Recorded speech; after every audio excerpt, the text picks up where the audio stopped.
Olá, no Tá em Jogo de hoje a gente fala de diversos assuntos. A gente vai te mostrar como foi o jogo de volta da LAF pelas quartas de final da Liga Gaúcha de futsal. A gente fala ainda de arrancadão e também de vôlei. Então não sai daí que é logo depois da vinheta.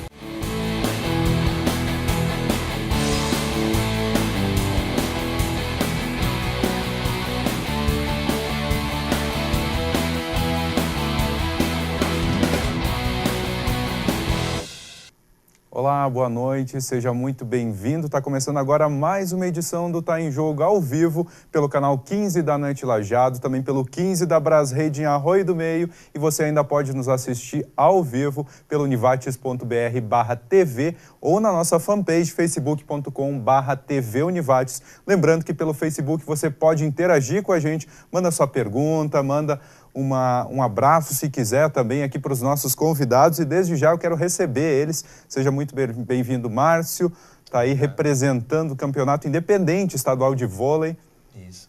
A Liga William Morgan, que já está no segundo semestre de competição, no seu primeiro ano, crescendo de 9 para 12 equipes, então é muito gratificante, muito bonita a forma como ela vem crescendo, num trabalho coletivo entre todos os coordenadores das 12 equipes. É muito bonito. Jaime também, seja muito bem-vindo. Jaime, que é preparador de veículos, também já foi piloto, né? Para falar um pouco de arrancadão, um assunto diferente a gente trazendo aqui para o Tá em Jogo. Boa noite.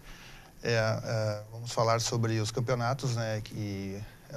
Um esporte que está crescendo muito no Brasil, né? Que é a arrancada, e que tem muitos profissionais envolvidos hoje, né? E falar também sobre os carros de ruas também preparados também. Bacana, então intercalar um pouquinho esses assuntos aí, a gente ainda vai falar também de ALAF, como eu comentei com vocês ali na escalada, já acompanhou o jogo, então você vai ver os principais momentos, os lances dessa partida entre a ALAF e a Soeva. Para começar a introduzir o tema, eu quero te mostrar uma matéria que o Thiago Wittelder fez sobre o campeonato de vôlei, que teve final de semana, uma das etapas aí, como é que foi aqui na cidade de Lajeado. Então, Fernando Schmidt, se puder rodar aí. Então, daqui a pouquinho a gente mostra, segura aí, antes adianta um pouquinho, o campeonato foi onde, Márcio? Foi lá no Colégio Sinodal? Isso. A terceira etapa classificatória que Lajeado sediou foi lá no Colégio Sinodal, em Conventos, com uma estrutura de 2 quadras, em função de ser uma fase classificatória, que são 12 equipes, essa fase todos contra todos, foram 18 jogos só para aquele dia, então é necessário essa estrutura, 9 em cada quadra. São jogos que o primeiro jogo tu faz um aquecimento, os outros eles são sequenciais, a preparação tem que ser toda fora, e ali acontece em outros lugares. Nós tivemos no Teresópolis, em Porto Alegre, no Clube do Professor Gaúcho a segunda, agora aqui. A quarta nós vamos a PUC, em Porto Alegre, e as finais ficando para Arroio dos Ratos no mês de dezembro. Daí. Ou seja, são diversas etapas e também acontecem em diversos locais, sempre onde tem equipe? Sim, normalmente as cidades que têm equipe, elas sediam uma etapa. A equipe que recebe a etapa, ela é isenta da taxa de inscrição, e as outras, então, fazem o pagamento porque ela é responsável por toda a organização e receber as equipes e preparar ginásio, alimentação, enfim. Tudo que é necessário para o evento acontecer de forma tranquila. E justamente como Lajeado tem equipe, Lajeado sediou essa etapa, né? Então você pode conferir agora como foi a etapa que aconteceu aqui em Lajeado no final de semana. Cada vez mais o voleibol tem conquistado seu espaço. Além das competições profissionais, as iniciativas amadoras permitem a prática. É isso que a Liga de Voleibol William Morgan tenta fazer. 12 times de Porto Alegre, Lajeado, Gravataí, Arroio dos Ratos, Cachoeirinha e Tramandaí participam. Projeto que cresce desde o ano passado. Ela surgiu de uma ânsia, de um desejo das equipes de praticarem o esporte ao longo de mais tempo do que somente um final de semana por competição. Então, nós lançamos em janeiro a ideia, tivemos 9 equipes no primeiro semestre, agora a gente já está com 12 equipes e uma lista de espera de mais 6. Então, a ideia dessa liga é fazer uma competição ao longo e colocar essas equipes que já treinam para fazer um campeonato em que elas tenham que exigir mais, fazer um crescimento maior, instigar o atleta a buscar uma melhora e continuar praticando o esporte. Ideia que surgiu de um torneio na Restinga, em Porto Alegre. Desde então, os times têm se unido para fortalecer a competição. O voleibol é um esporte que une as pessoas, une a família, né? Então, nós criamos essa liga lá na Restinga, tá? Num torneio que eu fiz no dia 18 de setembro do ano passado, onde eu consegui unir 6 equipes. Dessas 6 equipes, uma foi falando para outra, foi falando que o torneio é bacana. Hoje nós temos 12 equipes e temos 6 aguardando entrar no nosso torneio. Pedro faz parte da equipe do Anderson desde o início. Trocou a bola no pé pelo voleibol. Comecei com um amigo, né, lá da Restinga, ele me convidou para começar a participar, jogar vôlei, e assim eu fui pegando gosto. Aí o Anderson iniciou o projeto Elos, né, daí ele assumiu o time, começou a montar toda uma equipe pra gente jogar, né, e assim ele vem me treinando desde então, né. A próxima etapa é em novembro na PUC. Depois, as 12 equipes são divididas pela classificação em 3 séries: ouro, prata e bronze. As finais vão ser em Arroio dos Ratos. Cada uma das séries depois, nas semifinais, vai jogar entre si para delimitar quem vai disputar primeiro e segundo, terceiro e quarto. E junto com a competição, nós fazemos um ranqueamento de atletas em que eles são eleitos entre melhor jogador, levantador, líbero e atacante. Além deles serem indicados as equipes como campeãs primeiro, segundo, terceiro e quarto de cada uma das 3 séries, o jogador individualmente recebe um prêmio pelo seu esforço em prol da sua equipe. Nessa competição, ganhar faz parte, mas algo muito maior gira pelas partidas. Uma paixão incondicional pelo voleibol. Márcio, ali na matéria a gente pode ver que são várias etapas, né, que acontecem, e o campeonato sendo independente, como funciona o acesso para as equipes poderem participar, a equipe que quiser ou a cidade que quiser mobilizar, montar uma equipe para participar desse campeonato? Olha, quando nós iniciamos no primeiro semestre com 9 equipes, nós começamos convidando elas e elas foram se agregando, tá? O que acontece hoje? Em função da forma como ele está feito, em a fase classificatória com todos jogando contra todos, nós acabamos tendo que limitar um pouco em função do número de jogos, que fica muito grande, tá? Então, essas 6 equipes que estão na lista de espera, em Arroio dos Ratos, no meio da competição, nós paramos por 20 minutos, onde nós fazemos uma reunião dos coordenadores para avaliar como a gente vai fazer a entrada dessas 6 equipes que estão pedindo vaga. Se daqui a pouco alguma equipe desistir por algum problema, porque como ela é independente, os atletas trabalham fora do voleibol, eles não vivem de voleibol. Eles praticam por amor ao que eles estão fazendo e a sua equipe. Daqui a pouco abre uma vaga, a gente de repente pega a primeira e a segunda e traz elas. Ou uma outra ideia é fazer uma fase classificatória daí que o professor Felipe do Lindóia se dispôs a colocar o clube para sediar essa etapa, onde a primeira e a segunda... Seria uma divisão de acesso. É uma forma de divisão de acesso, isso. Daí, só que nós estamos estudando como a gente pode fazer isso, até porque como o nosso regulamento não prevê isso hoje, seria injusto com as que já estão nós mudarmos ele agora, digamos, eliminarmos a última, a penúltima colocada, sendo que o nosso regulamento não prevê. Então nós temos que organizar isso para que todos estejam cientes de como a gente vai trabalhar. Porque o bonito de todo esse trabalho é que os 12 coordenadores se reúnem para fazer a decisão quando a equipe precisa, quando a liga precisa tomar alguma alteração que não está no seu regulamento. Então, por WhatsApp no grupo, nós fazemos uma votação, todos explanam suas ideias e ali a gente soma e vê, não, então a liga vai andar por aqui porque a maioria decidiu aqui que é melhor. E nós temos sempre encontrado um ponto de equilíbrio e ela está se mantendo muito tranquila e está crescendo de uma forma que, se tudo der certo, vai continuar por muito tempo. Um problema que talvez para vocês resolverem seja um problema bom, né? Tem mais equipes querendo ingressar, a liga vai ganhando corpo, vai ganhando atenção também, vai desenvolvendo o esporte. Sim, e uma coisa que a gente tem pensado é justamente essa questão de estrutura, né? Que a equipe tenha um ginásio com 2 quadras ou que ela tenha acesso a um ginásio com 2 quadras ou 2 ginásios próximos que tu consiga trocar para que tu tenha uma alternativa de estrutura. Entende? Porque como nós precisamos dessa demanda, ou o esporte precisa de uma estrutura, não tem como uma equipe com um ginásio só sediar 18 jogos num dia. A gente acaba indo muito tarde e não termina ele.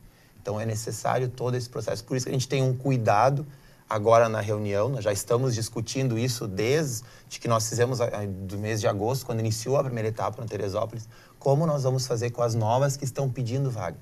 Porque assim como nós, elas têm amor pelo esporte, elas também têm que ter uma resposta nossa. Porque se elas vieram até nós pedir, nós antes precisávamos da mesma coisa que elas querem agora. Então não tem como a gente não dar o acesso, entende? Nós temos que achar uma alternativa. Porque todos definem a mesma coisa, é gostar de praticar o voleibol e estar ali pelas suas equipes. Outra coisa que você comentou ali na matéria foi a questão do ranqueamento, né? Sim. Dos jogadores e também a premiação para os melhores jogadores. Como é que funciona essa questão de ranqueamento deles? Porque eles vão jogar diversas partidas, Sim, né? sim. O ranqueamento, assim, ó, na mesa de arbitragem, junto com a súmula, existe a tabela de cada jogo. Como os árbitros não estão envolvidos emocionalmente nos jogos, eles, pelo que nós decidimos, são uma opinião isenta. Então, os árbitros indicam de cada jogo o melhor levantador, o melhor atacante, o melhor líbero e o melhor jogador. Ao final do dia, a gente contabiliza essa tabela e abre o ranqueamento. E cada etapa vai sendo somado isso e vai crescendo.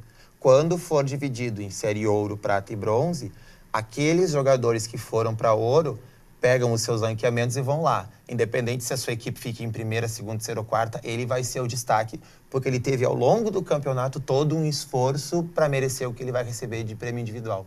Além de ter trabalhado com a sua equipe para chegar na série que eles conseguiram. Bacana, muito bem. Então agora a gente vai para um rápido intervalo. Na sequência a gente continua falando de vôlei, afinal a gente tem que falar da equipe de Lajeado também, vamos entrar nos detalhes. Mas no próximo bloco a gente entra um pouco no assunto arrancadão aí, para você que está curioso, quer saber um pouquinho como funciona essa modalidade, esse esporte. O Jaime vai dar todos os detalhes, né, Jaime? Inclusive como é que é a preparação de um veículo, as diferenças dele. É já depois do intervalo.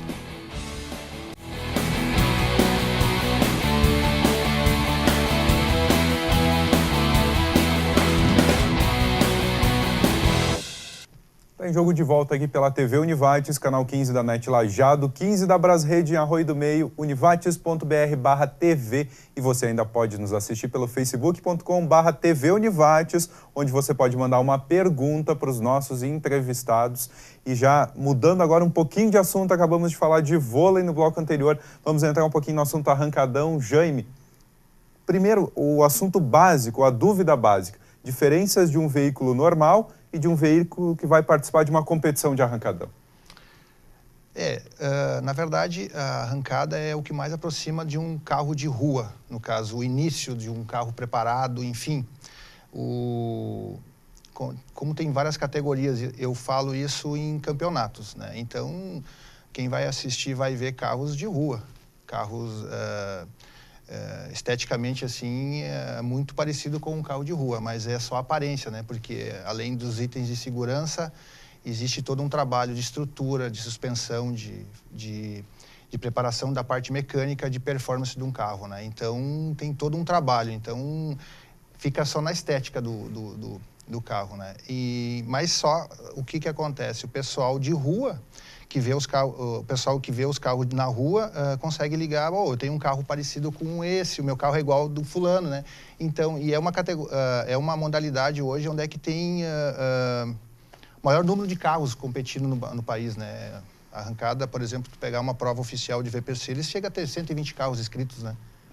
Num final de semana. Tem sido bem popular o acesso. Sim, bastante. Em média, de 15 a 20 mil pessoas assistindo, né, a prova, né? Fora pelas redes sociais também, né? E local para realizar esse tipo de prova? Porque quando fala em arrancadão, um tempo atrás, se pensava na ilegalidade, no pessoal que corria nas ruas, né? A gente até conversava antes do programa sobre isso. Como é que é hoje? Muitos começaram na rua mesmo, né? Até por não ter local adequado para isso, né? Mas hoje já tem. O Rio Grande do Sul hoje tem pistas de 201 metros, tem acho que umas 4 já hoje, né? Tem campeonatos regionais também, né? Além do estadual, que é o gaúcho, né? E tem a prova do VP Series, que é 402 metros, que é a prova mais importante do país. No Velopark, que é uma pista que foi toda projetada para modalidade, né? Uma pista bem parecida com as pistas que tem lá nos Estados Unidos, né? Que é o berço da arrancada, né? E se a gente for falar dessa preparação, né? O que envolve, o que é necessário? Por exemplo, eu tenho um veículo, ele é parecido com aquele que o pessoal está competindo na arrancada, mas como você já disse, ele é totalmente diferente, né? Por baixo da carcaça dele, por baixo dos panos, digamos assim. Mas o que é necessário adaptar nele para ele poder participar de uma competição? Hoje a arrancada ela tem em torno de umas 14 categorias, é bastante, então tem muita opção. Vai muito do gosto do cliente, do entusiasta, no caso. Ele pode começar numa categoria onde o orçamento é bem bem modesto, como pode ir numa categoria até de um carro que... uma categoria Pro Mode, por exemplo, que os caras trazem o chassi, a estrutura do carro toda de fora, não é nada daqui, né? Então, tem preparações e categorias que começam com potência de 200 cavalos e chegando a 4.000 cavalos, né? Então, tem bastante diferença dentro da preparação, falando isso em categorias federadas, no caso, campeonatos, né? E existe também os rachão, que eles chamam de carros de rua, que se inscrevem para disputar, onde pode qualquer pessoa que tem um carro, até mesmo original ou preparado e quer ver o que ele pode virar em 201 metros, ou 402 não deixam andar porque não tem estrutura, né? Para andar em 402 tem que ter Santo Antônio, tem que ter vários itens de segurança que em 201 metros não é cobrado. Você falou de duas distâncias, né? Quais as diferenças? Isso. Mas assim, é bem possível hoje alguém que quer saber a performance do carro, até mesmo se conhecer melhor, né, dentro de um carro, poder se inscrever num rachão. Tem as modalidades, os rachos tem um autódromo, tem vários autódromos aqui no estado, né? Nós estamos muito bem servidos de pista aqui, né? Então, tem como andar, né? Até porque também acaba com o tempo o pessoal vendo que não há necessidade, que muitos gostam de acelerar na rua, né? Então, acaba tirando esse pessoal da rua e levando para o autódromo, né? E é um lugar seguro, onde tem segurança, tem ambulância, tem tudo, né? E é um esporte muito seguro. Justamente, como lidar com isso, né? A pessoa, às vezes, eu assisto um filme, ou eu gosto de andar um pouco rápido, como romper? Ou seja, não vou acelerar na rua, vou acelerar dentro de um espaço seguro, projetado para isso. Hoje, sem falar das leis hoje, né? Mas a gente sempre aconselha, nós como preparadores e tuner de carro de corrida, né? A gente sempre aconselha, gosta de acelerar, autódromo, né? Jamais na rua, né? Em hipótese alguma, né? Não tem como hoje, né? Então, mas tem ainda muitos que gostam de montar um carro e pensam em fazer isso, né? Em se mostrar. Mas a gente procura mostrar que tem lugares corretos para acelerar e com segurança, né? Tu não vai botar ninguém em risco, além da tua segurança, tu não bota os outros, né? Em risco, né? E além da arrancada, tem outras modalidades também que permitem, né, o uso do seu veículo particular dentro de um autódromo. O Track Day é um deles, né? É uma modalidade também que vem crescendo muito no país, né? Até mais nos autódromos, né? Algumas modalidades, hoje as provas oficiais de arrancada nem são mais em autódromo, circuito, né? São pistas de arrancada mesmo, em virtude do tratamento de pista, né? Eles tratam a pista, né? Então usam um produto para ter uma maior aderência para os carros, né? Por ter carros com, como eu falei antes, 4.000 cavalos, tu não acelera um carro desses num asfalto comum. O carro não tem gripe para isso, ele não consegue pôr para o chão, né? Então, eles preparam uma pista com cola, com borrachamento. Então, tem toda uma preparação para isso acontecer, para um carro desse conseguir pôr essa potência para o chão, né? Porque não tem a mínima chance numa estrada comum de tracionar. E como você vê a questão desse esporte estar atraindo público? Eu vejo uma das questões que eu sempre falo assim, é o que mais se aproxima de um carro de rua. Até tem carros de ruas, por exemplo, nos rachão, os carros de ruas vão acelerar, né? Então, é o que se aproxima de um carro de rua. E quem não quer ver um Opala, vamos falar, um carro mais antigo, um Maverick, ou um carro mais moderno, aí, um New Beetle, ou um Fusca desses modernos, né? Então, é legal ver todos esses tipos de carro, assim, porque tu vai abranger todos os gostos, né, de carros, né? Tem quem gosta de carros antigos, tem quem gosta de carros novos, modernos, né? Então, tem de tudo. E até mesmo os carros de fora daqui, que não vem para nós aqui, que o pessoal acaba trazendo para competir aqui também, né? Importados. E como funciona a questão também da pessoa viver disso? Existe atualmente o piloto que vive disso, de arrancada atualmente? Não é um esporte que tu consegue viver dele, né? Tu consegue... eu, por exemplo, eu tenho alguns investidores, né? Alguns patrocinadores, porque eu não conseguiria manter um carro pelo alto custo, né? Até por ser... não é tão barato hoje de manter um carro na pista. E para manter tipo, no topo, né? Ou disputando na frente num campeonato, né? Muito difícil hoje. Então, se tu não tiver hoje parceiros que te ajudam ou investem no teu desenvolvimento de um carro, tu não consegue chegar. Como muitos esportes, é necessário patrocínio, né? Isso. Acaba tendo que ter um apoio, acaba tendo... Em todo esporte hoje, né? Se a gente falar em termos de preparação do piloto, né? Falamos um pouquinho do veículo, mas e o piloto? O que é necessário para ele poder pilotar realmente num espaço desse, com um veículo desse? Geralmente começa nos racha, né? Aí ele começa a entender o que é um procedimento de um aquecimento de pneu, um pré-alinhamento, um alinhamento, o que é uma reação, o que é sair com o carro, não é acelerar o carro, né? Tu tem que ter uma noção do que tu está fazendo ali, né? E ter um reflexo muito bom, né? Porque além da soma total do tempo do carro, tem a soma do piloto, que é a reação, o tempo que ele leva para movimentar o carro, né? E se você sair antes da verde, você já perdeu a passada. Então, você tem que sair antes, só que tem que sair o mais baixo possível, que é somado com o tempo do carro, né? Então, às vezes tem categorias onde é que tem 20, 30 carros, que do primeiro ao 10º dá 1,5 décimo a 2. A diferença é muito apertada, né? Então, às vezes ela é decidida na reação do piloto, não na performance do carro. Não necessariamente, então, a potência que ele tem ou quanto ele... Não. Hoje, a grande maioria das categorias não é o problema potência, é o quanto tu consegue pôr pro chão. Fazer o carro botar pro chão e percorrer aquele percurso, né? Porque, às vezes, tu vê em uma ou duas passadas, assim, os carros passando, dois juntos, um passa, às vezes, 5, 10 por hora mais rápido, mas ele vem atrás. Ele vem patinando, ele não consegue tracionar. E o outro vem botando pro chão e vai embora. Então, chega na frente... quem tem o menor tempo, não quem atinge a maior velocidade, né? Muitos olhos, assim, muitos que estão assistindo na arquibancada acham, não, mas o cara andou mais rápido, como é que chegou atrás? Ele não conseguiu pôr pro chão, o carro não foi para frente, apenas ele atingiu velocidade, mas não chegou antes.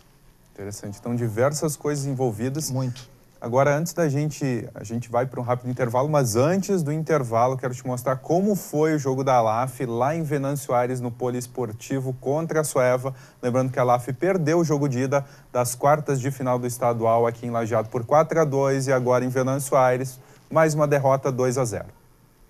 Noite de sexta-feira, partida no poliesportivo de Venâncio Aires entre a LAF e a Soeva. Jogo de volta das quartas de final. Para avançar, a LAF precisava vencer no tempo normal e ainda na prorrogação. A Soeva começou arriscando, mas o chute foi por cima. Pouco depois, a LAF tentou em jogada entre Vini Scola e Marcelo Giba. À distância, o goleiro Basílio também arriscou alguns chutes. Mas não foram só chutes, o time de Venâncio exigiu boas defesas do goleiro da LAF. No final da primeira etapa, a bola parada, chute, passe e desvio de Boni para deixar a equipe de Venâncio na frente. 1-0. Faltando 7 segundos para o final do primeiro tempo, Gia Gaúcho é derrubado dentro da área. Pênalti assinalado. Matheus Eli chuta, mas David defende. Segunda etapa, a LAF começou a pressionar mais, principalmente com a escolha de colocar o goleiro linha.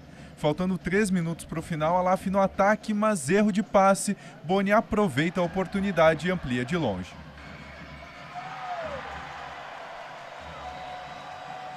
E no final, a Soeva 2, a LAF 0. O time de Lajeado dá adeus à Liga Gaúcha de 2017 e o de Venâncio avança para a próxima fase. Além da Soeva, América, CBF e Atlântico, compõem os times classificados para a semifinal do estadual.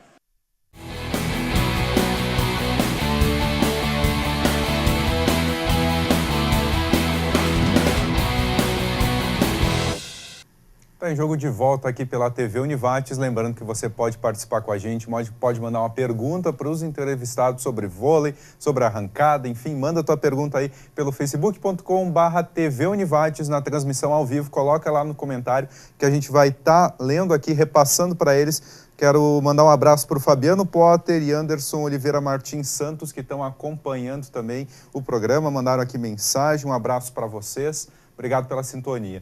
Pessoal, então...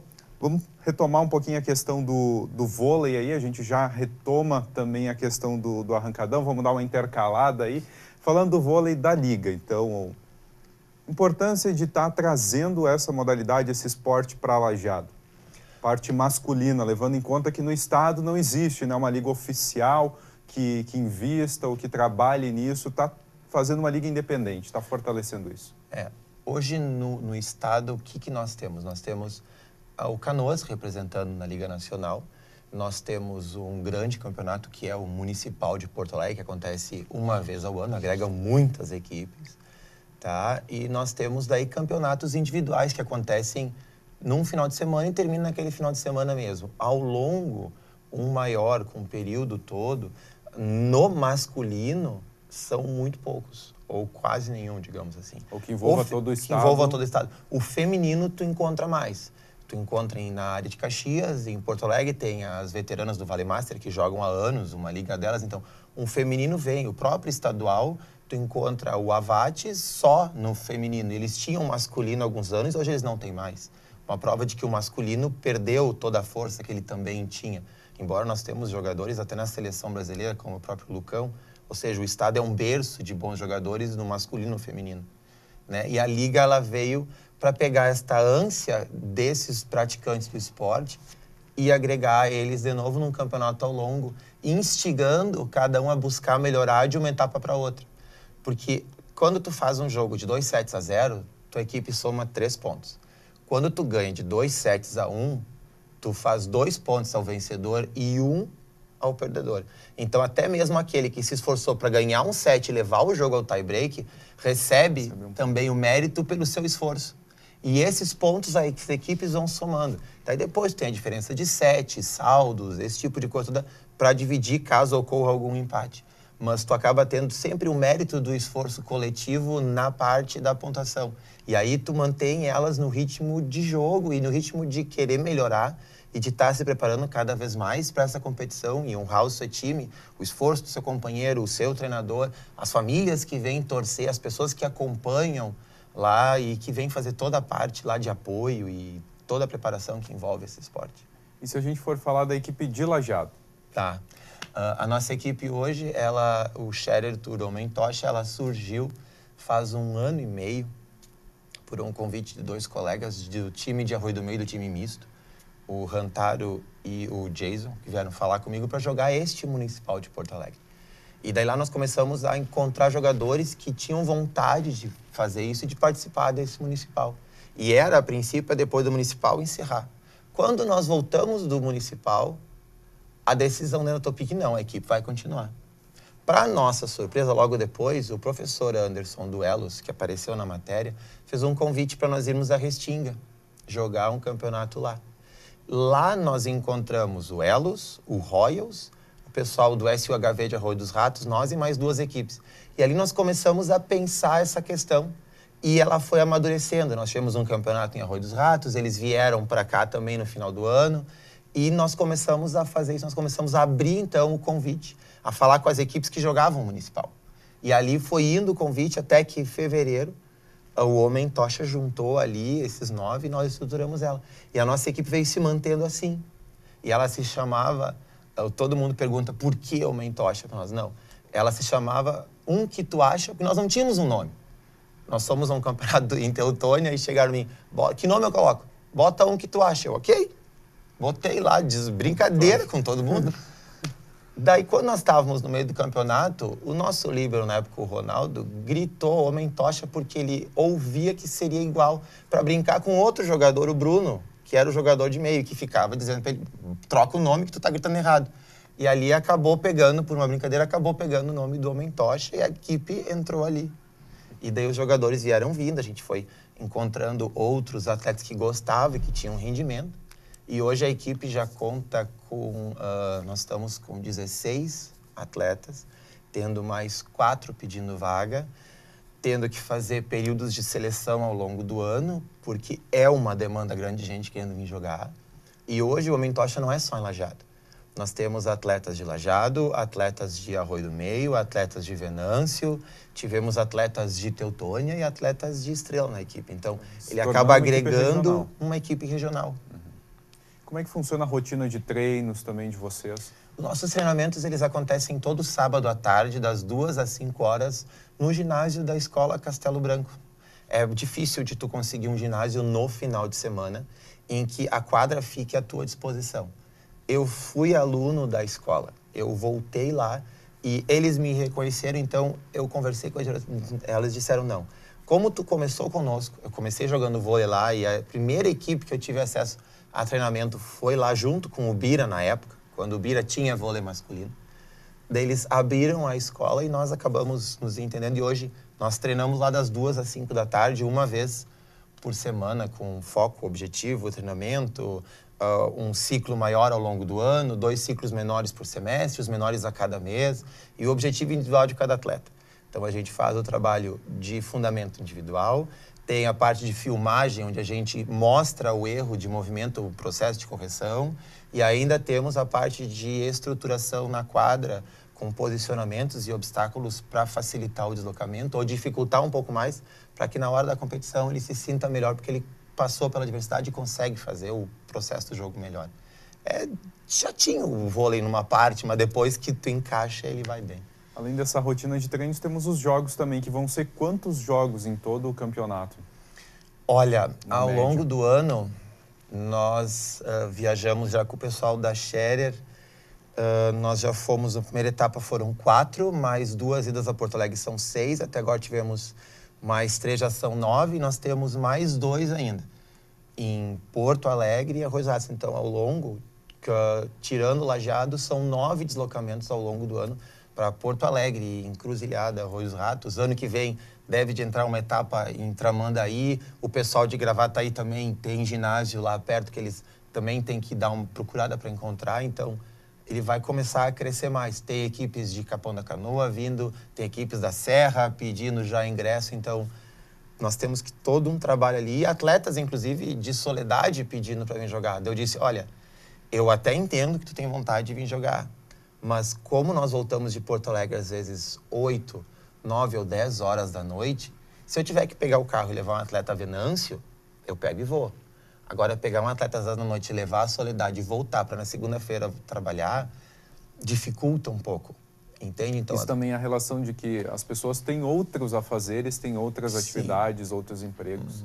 Ninguém vive hoje na nossa liga do esporte, ela é independente. Tanto que nós temos uma regra no regulamento. Bem clara, atleta que jogou estadual em nível de competição ou Superliga, no ano seguinte ele não joga a liga. Ele vai jogar só no outro ano, para equilibrar o nível de rendimento das pessoas. Tem equipes ali com atletas que já jogaram o nacional, que jogaram fora do país, inclusive. O pessoal da GV de Gravataí tem atletas que fizeram isso na sua história como jogadores. Só que se ele sai de uma competição que ele teve toda essa preparação e vem na nossa, ele acaba sendo um top de linha demais e nós precisamos ter que os jogos tenham prazer, porque a ideia é essa. Então a gente equilibra essa parte assim e traz a pessoa para jogar, passando por um pequeno período ali, daí fica mais tranquilo. Ele não perde a sua qualidade como jogador, porque ele vai continuar treinando. O que faz é equilibrar o rendimento dele com todos os outros. E daí tu torna mais prazeroso a competição. Interessante. Lembrando só o pessoal aí que pode mandar sua pergunta, pode mandar sua mensagem aqui pelo facebook.com/TV Univates. Acessa ali onde a gente está ao vivo e manda o seu comentário. Jonas Emanuel tá mandando os parabéns aqui para o Jaime aí. Excelente preparador e piloto. Um abraço para ele. Jaime, falando um pouquinho das categorias, né? A gente falou um pouquinho por cima antes, mas as diferenças de categorias, né? Você falou ali que às vezes tem até veículos que têm dificuldade, atinge uma velocidade alta, mas perde a corrida, né? Como é que funcionam essas diferenças de categorias aí? Na verdade, assim, tem categorias onde é que tem muita potência, no caso, onde é que tem o regulamento libera muita coisa na preparação. O que acontece? As pistas não oferecem o grip suficiente para a potência que o carro tem. Então, vai muito do feeling do tuner, que é o cara que faz a parte de controle de tração e para pôr a potência na hora certa, né? Então, existe essa diferença mesmo de velocidade, onde tem carros que às vezes passam com uma velocidade maior, mas não tem o tempo melhor que o outro, né? O outro chegou na frente. Então, hoje a arrancada é dividida assim, ela tem, como eu falei antes, são 14 categorias, mas tem tração dianteira, tração traseira, a grande maioria. Existe 2 categorias que pode andar 4x4, mas geralmente os carros que andam nessas categorias e que dominam a categoria são traseira. A maioria deles são traseiras nessa categoria mais forte, né? Poucos se aventuram com tração dianteira, né? Até por a facilidade de pôr pro chão a potência, né? Outra ponto assim que é bacana colocar, né? A arrancada no Brasil ela tá tão difundida hoje que quando tem provas importantes aqui no Brasil, vem pilotos com carros de outros países andar, do Chile, Paraguai, Argentina, Uruguai, eles vêm andar aqui também, né? Vêm prestigiar e vêm andar nas provas. E é comum tu ver muita gente de fora vir assistir as etapas importantes, né? E como eu estava falando antes também, questão de os carros de racha, né? Tem umas etapas, tem umas provas de rachão, onde os carros de pista e de rua e gente que só anda nessas etapas, por exemplo, um exemplo que vai ter agora nesse final de semana em Santa Cruz, no autódromo, a Super 300. Ela era para ter acontecido no mês passado, e só que em virtude do mau tempo, né? E essas provas não podem ser realizadas em dias de chuva. Precisa do asfalto seco. Tem que ser, o tempo tem que ser bom, não adianta, não sai. Não tem como um carro com slick tracionar numa pista tratada, né? Com chuva, né? Com água, não funciona.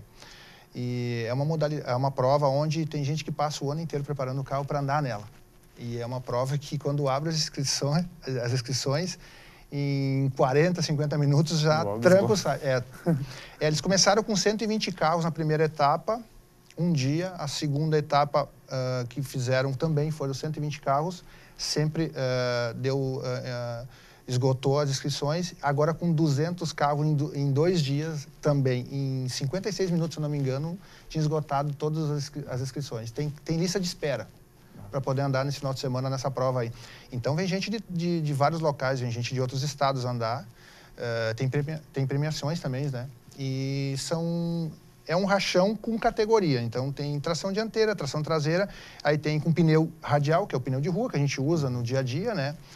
Alguns pneus esportivos, né? E os pneus de arrancada. Então daí separa nessa modalidade. Eles não olham muito a preparação, mas é a tração e limitam no tamanho do pneu. E tenta ser o mais justo possível ali dentro de alguns quesitos. Mas é uma terra de ninguém, né? Assim, se tu entrou ali, entrou na chuva para se molhar mesmo, né? Se eu entrar com o meu 1.0 lá, talvez tenha um... mas tem de tudo, né? Tem todos os carros, tem vários, a variedade é muito grande de carros. Quer ver vai ter carros antigos, vai ter carros novos, projetos de pista. Tem gente que vai lá mesmo para ver os carros diferentes. Tem carro que tu não vê no dia a dia mais, carros mais antigos principalmente, né? O pai tá levando o filho, eu tive um carro desse na infância, mas agora tu não vê mais na rua rodando, né? Mas tu chega lá, tem um carro desse praticamente novo, né? Muito bem, a gente vai para um rápido intervalo agora. Segura aí, Jane, que a gente já continua assim que voltar do intervalo falando sobre a arrancada e como funciona essa competição.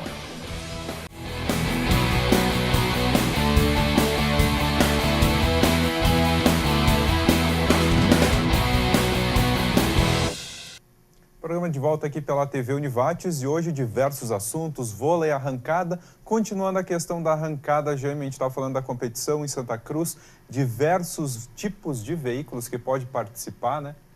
Sim, é um esporte muito democrático, né? Onde é que tem todos os tipos de carro e principalmente nessas provas de rachão, né, onde todo mundo pode vir andar, né, do mais simples ao carro mais bem preparado, no caso, né.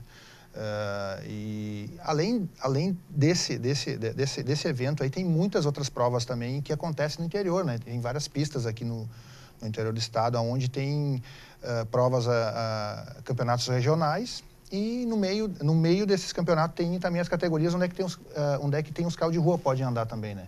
Claro, eles têm que ter algumas alterações e o piloto também vai ter que pôr uma roupa, no mínimo, se for uma categoria de um carro de rua, por exemplo, ele vai ter que pôr uma roupa de manga comprida, capacete, ele vai ter que usar alguns itens de segurança, senão ele não vai poder andar também, né? Eles cobram isso. E as categorias hoje, todas elas que são federadas, elas passam por um rigoroso, uma vistoria muito rigorosa em cima dos carros, né? E questão de segurança, né? praticamente assim, cada passada os carros são vistoriados, não é por prova, não, é por passar daqueles olhos o carro. E se a gente for falar em termos, como são muitas categorias, né, questão de investimento, né, a pessoa que tiver interesse ou quiser competir, quiser ingressar nesse meio, de quanto até quanto ela vai precisar investir, talvez o até quanto seja um valor mais alto, né, dependendo da categoria que ela vai competir, mas como é que funciona essa questão de investimento? Eu vou falar assim, ó, se tu quiser andar em rachão, tu pode começar com o carro original, entendeu? Então o teu custo é a despesa para ir para lá, combustível, inscrição, enfim. Um pouco do pneu? Isso, também. Vai ter o desgaste de equipamento também, né? Não tem, isso tem, é certo, né? Mas, assim, ó, as categorias de entrada, elas começam ali em torno de 20, 30 mil reais para começar. Mas tem categorias aí que eu não me arrisco a falar em números, né? Que chega próximo a 1 milhão, né? Vamos falar assim, né? Os caras trazem carro de fora, então são carros já, são projetos assim que são todos tubular, né? Então é uma outra situação. Eu falo que é bem democrático esse esporte porque tem gente com muito poder aquisitivo andando e tem gente que não tem todo esse potencial, esse dinheiro para investir e consegue andar também. Então, por ter várias categorias, né? E como eu falei antes, tem provas que passam de 100 carros andando, né? Então, é legal, tu consegue ver carros bem próximo ao original, até carros com uma preparação, como eu falei antes, de 4 mil cavalos andando, né? Que acaba sendo um carro totalmente novo, né? A gente só vai parecer um carro comum ou popular que nós vemos no dia a dia, mas é um carro totalmente refeito. Eu falo que nem há poucos dias um brasileiro que corre nos Estados Unidos, ele ganhou a prova mais importante lá de arrancada, com uma equipe brasileira, claro, existe os americanos junto, né? Um projeto americano, mas um brasileiro correndo lá, ganhou a prova de Indianápolis lá, uma prova da NHRA, que é a maior federação do mundo de arrancada, né? Um brasileiro ganhou a prova mais importante que tem de arrancada, né? Então, para nós também é um orgulho, né, de ter um brasileiro nos representando lá fora, né, bem, né, e ganhando provas, né? E ele, às vezes, também nos dá a honra de vir andar aqui, a gente vê ele andar aqui também, né? Então, a gente já até tem ele como ídolo, né, da gente, né? Bacana. Legal o Brasil também representando, né, essa modalidade. Hoje, muitas empresas nasceram da arrancada, né? Por exemplo, tem empresas hoje que nasceram aqui no Brasil e elas têm hoje empresas nos Estados Unidos, em outros países já, em virtude da arrancada, né? Então, é um esporte, assim, onde é que agregou muitos profissionais nasceram da arrancada também, né? Bacana. O mercado precisava disso também, porque nós éramos muito deficientes da questão de profissionais, equipamentos também. Hoje a gente é fabricante de muitas coisas de ponta hoje no mundo, né? E importa muita coisa, né? Mas há um tempo atrás, quando se falava em preparação, se ouvia importar tudo, né? Hoje se exporta muita coisa, né? Mas muita coisa também vem de fora também para nós, mas hoje se fabrica muita coisa aqui que é exportado para fora, né? Interessante, vem acabando se conseguindo produzir aqui dentro também, claro, pela demanda, né? Isso. Retomando a questão um pouquinho do vôlei aí, Márcio, tem se difundido o esporte, né? Tem se difundido como trabalhar para realmente crescer um pouco mais isso, talvez aqui na cidade, se difundir o vôlei masculino, que outras formas poderia se fazer, de que forma a equipe de Lajeado, a Liga, se pensa em ampliar, talvez outras categorias, alguma coisa assim, há projetos futuros também? Sim, nós tivemos ano passado com o Jason, ele tentou iniciar uma equipe juvenil para quando chegasse a hora nós termos uma base no Homem Tocha, um juvenil para ir para o masculino, mas em função de questões como preparação para vestibular, a idade, alistamento militar e trabalho, acabou dificultando essa questão, mas a gente sempre tenta encontrar ou pensar alguma forma, porque hoje nós somos em 16. Mas não é porque nós estamos ali que daqui a pouco vai chegar um momento da gente parar, ou o pessoal se muda, ou vai para outra cidade, que a equipe tenha que perder a sua existência ou parar. Tem que vir outras pessoas para agregar. O esporte hoje, o masculino, ele perdeu o seu espaço em função de poucos campeonatos que estimulam essa categoria específica no voleibol. Teve o municipal aqui em Lajeado há uma semana atrás. O masculino agregou 12 equipes. A prefeitura reuniu 12 equipes de várias cidades do estado. Nós tivemos aqui, nós de Lajeado, teve 2 equipes de Estrela, as outras eram de cidades mais longe do que aqui. Então, realmente fica claro que... há uma necessidade. Sim, mas existe nas pessoas o desejo desse esporte. O feminino não, o feminino eles tinham 12 de equipes, se eu não me engano, e mais gente pedindo vaga, porque tem essa questão de aparecer mais a competição. Tá? O masculino aqui, como ele pode ser feito? As escolas terem uma divisão entre o seu momento de aula, em que a educação física ela é feita para agregar valores e ensino dentro do que a escola tem de projeto, e uma hora extra para que seja feita a competição. Ou seja, o importante é pegar o aluno ou o jovem e despertar nele o prazer pela atividade esportiva. Aí, mesmo que tu pare o treinamento, ele vai continuar praticando, porque ele gosta. No momento que tu desperta o prazer na atividade, tu consegue manter ele praticando isso. E daí ele vai puxar um fio no meio da rua, vai marcar o chão, como se fazia quando criança, com chinelo havaianas, o que tem no pé, e vai estar jogando vôlei, entendeu? Ele vai estar praticando. O pessoal gosta, por exemplo, de taco, teve competição aí, 2 casinhas vai fazer com garrafa PET e um pedaço de pau e a bolinha de tênis e estava jogando. Então, quando tu tem o prazer pela prática, tu dá um jeito. Entende? Então, e nós falta temos também alguns isso. espaços públicos que permitem isso, né, também. O Parque dos Jic tem as quadras de vôlei de areia lá abertas. É de areia, mas, ou seja, o Parque do Imigrante fica aberto no final de semana, também para o pessoal poder praticar, mas tu vai lá, tu vê o quê? No Parque do Imigrante tu vê muito futsal, poucos praticando esporte. Por quê? Porque eles acabaram desde pequeno tendo prazer maior ali do que no outro.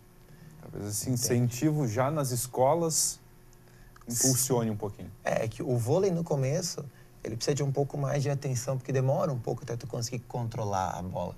Então, ali demora um pouco para ter a persistência para criar o prazer. Mas depois que tu passa pelo processo, tu continua jogando sempre.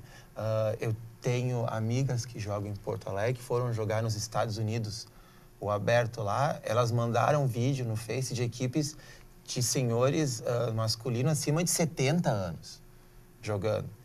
Eles estavam meio duro, meio difícil de andar, mas eles estavam lá jogando, com dificuldade para dobrar e fazer, mas eles estavam praticando o esporte. Acima de 70, tem no estado liga feminina com 75 mais, 55 mais.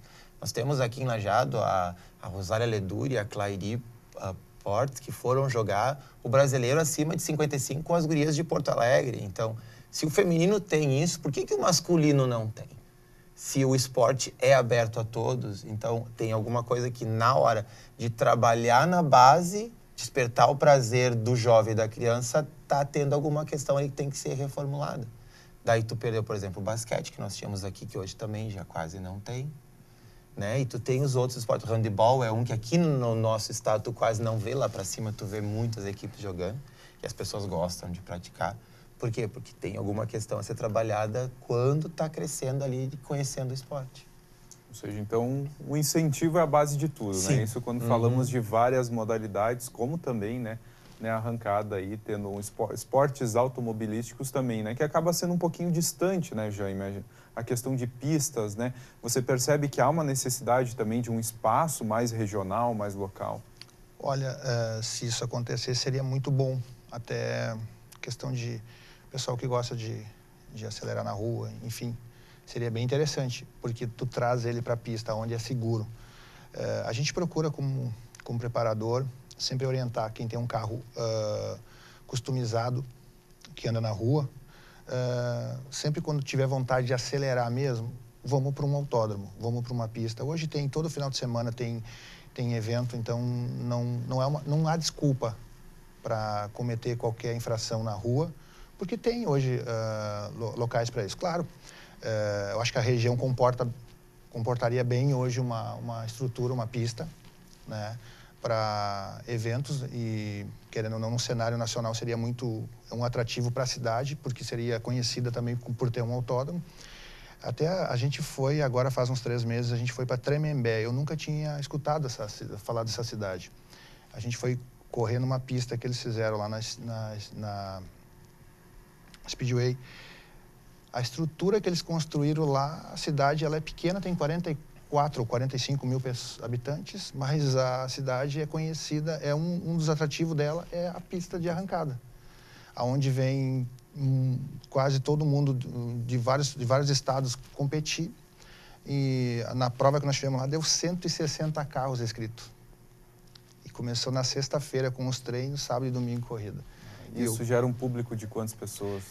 Eu não sei te dizer certo, assim, de público, porque como a gente é daqui, a gente não acabou vendo... Gera algumas milhares de pessoas. pessoas. Nossa, bastante. E, outra coisa, assim, mais também, as pessoas envolvidas também... 160 carros ali, tem no mínimo cada equipe 5, 6 envolvidos. E isso direto, fora indiretamente. A gente foi em 4, né, desfalcado de 2, na verdade, num carro só. Imagina se for numa prova com 3, 4 carros, né? Tem que ir numa turma maior, né? Então, isso agrega muita gente envolvida. Isso direto. E indiretamente, então, os fornecedores de equipamento também tem muitas empresas envolvidas por trás, né? Pessoal, então o nosso tempo está chegando no final. Jaime, obrigado pela presença, por participar Eu que agradeço com a pela gente, oportunidade. por compartilhar um pouco sobre a arrancada com a gente, um assunto que às vezes a gente não está tão acostumado a discutir aqui na região. Muito obrigado, eu que agradeço. Márcio, também obrigado pela presença.